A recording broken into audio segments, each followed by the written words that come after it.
दोस्तों स्वागत है आपके अपने चैनल सिविल साइट विजिट में। तो कल हमारी जो ट्विन टावर पे वीडियो आई थी, काफ़ी लोगों ने डिमांड किया था कि पीडीएफ उसकी चाहिए, जो एनबीसी कोड है, जहाँ जो भी कोड है बिल्डिंग बाय लॉज का। तो बहुत इंपॉर्टेंट चीज़ होती है बिल्डिंग बाय लॉज। तो आज दो चीज़ों के मैं टेबल भी दिखाने वाला हूँ। सेटबैक डिस्टेंस कल भी देखा था आपने, आज मैं आपको उसकी पीडीएफ दिखाऊंगा। फिर हम जो रूम का साइज रखना होता है बिल्डिंग बाय लॉज के हिसाब से वो कितना रखना है, और जो लोग पीडीएफ के लिए बोल रहे थे वो कंप्लीट वीडियो देखना, क्योंकि पीडीएफ प्रोवाइड करने वाला हूँ। 5 से 6 पीडीएफ्स रहेंगी बिल्डिंग बाय लॉज की, जिसमें हर एक बिल्डिंग बाय लॉ कवर हो जाएगा और आपके पास वो पीडीएफ रहेंगी। आप कभी भी देख सकते हो, सीख सकते हो और इजीली डाउनलोड कर सकते हो। सब कुछ फ्री में है, बस कंप्लीट वीडियो आपको देखनी है। और जिन्होंने कल ट्विन टावर वाली वीडियो नहीं देखी है तो प्लीज़ जाके वो देख लो। तो शुरू करते हैं आज का वीडियो। तो उसके लिए सबसे पहले हमारी वेबसाइट पे आना पड़ेगा आपको, और वीडियो मत छोड़ना, डाउनलोड नहीं कर पाओगे और सीख भी नहीं पाओगे। थोड़ा टाइम आपका लूँगा, और जिसमें जो भी टाइम आपका लूँगा उसमें आप सीखने वाले हो। तो हम क्लिक कर लेते हैं। चलो हम गवर्नमेंट जॉब्स पे क्लिक करेंगे, क्योंकि हमारे डायरेक्ट वही लिंक हमें मिल जाएंगे जो हमें चाहिए, ब्लॉग चाहिए। तो सबसे पहले जो रहेगा वो मैं आपको दिखा देता हूँ, सेटबैक वाला। बड़ी setback in building by law. सबको पता है सेटबैक क्या है। ओपन एरिया हमें छोड़ना होता है बिल्डिंग के इर्द गिर्द, जिससे क्या होता है, हमारे जो रूल एंड रेगुलेशन है, मतलब गवर्नमेंट ने ये सेट किए हैं, और ये इस चीज़ से हमें एडवांटेज भी मिलती है। किस चीज़ की मिलती है कि अगर बाई चांस आपने आगे घर के आगे जगह नहीं छोड़ी है, 3 से 4 मीटर छोड़नी पड़ती है। वो डिपेंड होता है आपके एरिया के हिसाब से कि आपको रोड के सेंटर से छोड़नी है या साइड से छोड़नी है। वो रूल में लिखा होगा, आपके म्यूनसिपल में भी होगा वो। अगर रोड बाद में बढ़ा तो आपका घर टूट जाएगा, वो क्योंकि वो रूल में है और आपने वो ध्यान नहीं दिया होगा, तो वो दिक्कत आ सकती है। एयर रहती है, वेंटिलेशन रहती है, लाइट रहती है। और अगर हम बात करें, वो जगह जो आप छोड़ते हो वो आप गार्डन के लिए यूज़ कर लीजिए, वो आप अपने व्हीकल को खड़ा करने के लिए यूज़ कर लीजिए। जब बाद में फ्यूचर में वो गवर्नमेंट को चाहिए होगी तो आप वो दे सकते हो, कोई दिक्कत उसमें नहीं होती है। तो जो देखो इसमें क्या है, अगर बिल्डिंग की हाइट 10 मीटर से कम है तो आपको जो डिस्टेंस छोड़ना होता है मिनिमम 3 मीटर आपको छोड़ना है। और अगर देखो इस चीज़ में पूरा इसमें मेंशन है हर चीज़ के लिए कि अगर बिल्डिंग की हाइट 10 से 25 मीटर होती है, 10 मीटर से ज़्यादा होती है। फिर हम बात करते हैं, देखो अगर जो कल की वीडियो थी, देखो अबव 9.25 12 मीटर, अगर वीडियो के बिल्डिंग की हाइट 9 से 12 मीटर हो जाती है तो आपको मिनिमम साइड बैक छोड़ना होता है 4.5 मीटर का। ये हर लोकेशन में अलग होता है, ये मैं आपको बता रहा हूँ। आगे जो पीडीएफ प्रोवाइड करूँगा उसमें दिल्ली की भी है, और एक जो नॉर्मल रहता है ब्यूरो ऑफ इंडिया स्टैंडर्ड के हिसाब से एनबीसी का, वो कंप्लीट कुछ 200-250 पेज हैं उसके, वो पढ़ना, उसमें सब होगा। 12 से 15 अगर मीटर हो जाता है तो 5, ये कल आपने देखा हुआ है, कोई इसमें मेरे को बताने की ज़रूरत नहीं है आपको, बस मैं आपको दिखा रहा हूँ कि आपको क्या क्या मिलने वाला है। कल की जो बिल्डिंग ट्विन टावर टूटा था, गलती क्या हुई थी, उनकी हाइट थी, देखो 50 मीटर से ज़्यादा थी। अबव 50 होता है तो 16 मीटर उन्हें छोड़ना होता है। और एक रूल और भी आता है कि हर फिर 5 मीटर के बाद 1 मीटर बढ़ता जाता है एरिया।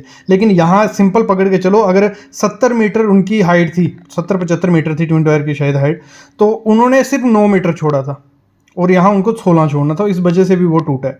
ठीक है, तो ये हो गया सेटबैक का मेन। जो आज का वीडियो है वो अलग चीज़ है, मैं आपको बता देता हूँ।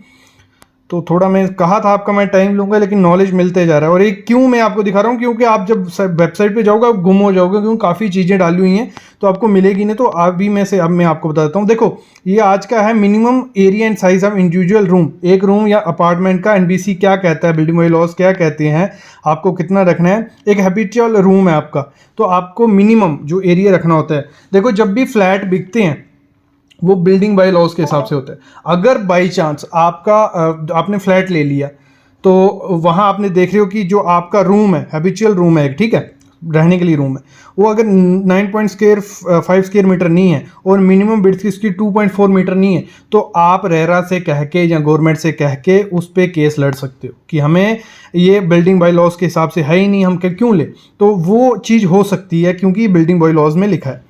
2 हैबिचुअल रूम है तो एक रूम छोटा 9.5 स्क्वायर मीटर का होगा, दूसरा 7.5 स्क्वायर मीटर का, और मिनिमम बिड्थ उसकी 2.4 रहनी चाहिए। क्यों रहनी है, क्योंकि वेंटिलेशन ज़रूरी है। तो एक कॉन्ट्रैक्टर बिल्डर क्या करते हैं, फ्लैट के साइज छोटे छोटे रूम कर देते हैं कि एक एरिया थोड़े से एरिया में 2 फ्लैट निकल जाएं, तो वो उनको नहीं करना होता है। किचन आपकी 4.5 स्क्वायर मीटर रहनी चाहिए, विड्थ इतनी रहनी चाहिए। किचन अगर स्टोर के साथ है 5.5 स्क्वायर मीटर, विड्थ इतनी रहनी चाहिए। और डाइनिंग रूम भी है साथ में, 9.5 स्क्वायर मीटर, विड्थ इतनी रहनी चाहिए। फिर बाथरूम जो है 1 स्क्वायर मीटर का और साइज़ इतना मिनिमम उसका होना चाहिए। जो वाटर क्लोजेट होता है डल्सी होता है 1.1 स्क्वायर मीटर का होना चाहिए फ्लोर एरिया के हिसाब से। फिर आपका मैगजीन रूम वो 9.5 स्क्वायर मीटर का। ये सब चीज़ें अभी आते हैं बिल्डिंग बाय लॉज पे, ठीक है। देखो अगर आप जो पीडीएफ की मैं बात कर रहा था, अगर आप इसको खोलते हो लैपटॉप में तो आपकी पीडीएफ डायरेक्ट यहाँ खुल आएगी। अगर आप लैपटॉप में नहीं खोलते हो तो आपको क्या करना है, इस पर डाउनलोड पे क्लिक करना है। जैसे डाउनलोड पे क्लिक करोगे तो पीडीएफ आपके पास आ जाएगी। तो पीडीएफ जब आपके पास आ गई तो आप तो राजा बन गए। आपको सिर्फ क्या करना है, उसको ओपन करना है। ये मेरी डाउनलोड हो रही है पीडीएफ, मैं आपको दिखा देता हूँ। देखो ये हो गई national building code of India 2005 का भी है, वो भी देखना। तो ये देखो इसमें रिविजन्स आती रहती हैं, तो उसमें हर चीज़ नई नई मेंशन कर दी होती है। तो आपको बस सीखना है, कुछ नहीं है। गवर्नमेंट ने सब कुछ दिया है, कोड्स हैं, सब कुछ है। आप इजीली बैठ के सीख सकते हो, कोई दिक्कत उसमें आपको नहीं आएगी, ठीक है। ऐसे ही 5-6 कोड हैं जिसमें पूरा आप आराम से पढ़ सकते हो। देखो इतना कुछ है इसमें पढ़ने के लिए, बहुत ज़्यादा। ये थोड़ा भी पेज इसमें खुल रहा नहीं है, तो आप लैपटॉप में इसको खोल सकते हो।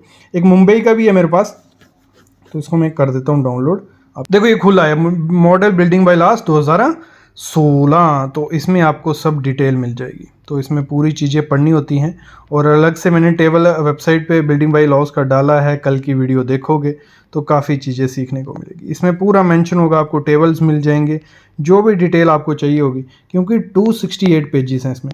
तो इसमें पूरा मेंशन होता है। देखो जो टाइप ऑफ सप्लाई लाइन होती है उसका डिस्टेंस कितना होना चाहिए, वर्टिकल हो गया, हॉरिजॉन्टल क्लियरेंस कितनी होनी चाहिए, तो ये सब चीज़ें होती है। प्लान के बारे में, तो इसको एक बार ज़रूर रीड आउट करना चाहिए। जैसे हमारा आईएस कोड इंपॉर्टेंट होता है ना, तो बिल्डिंग बाय लॉज भी आपके लिए बहुत इंपॉर्टेंट होती है, जिसमें पूरा चीज़ें दी होती हैं। जो इक्विवेलेंट कार स्पेसिस होती हैं, ये आपको पता था नहीं? तो इसके बारे में ज़रूर पढ़ना, ये बहुत इंपॉर्टेंट चीज़ होती है। तो ये चीज़ें भी आपको यहाँ मिल जाएंगी।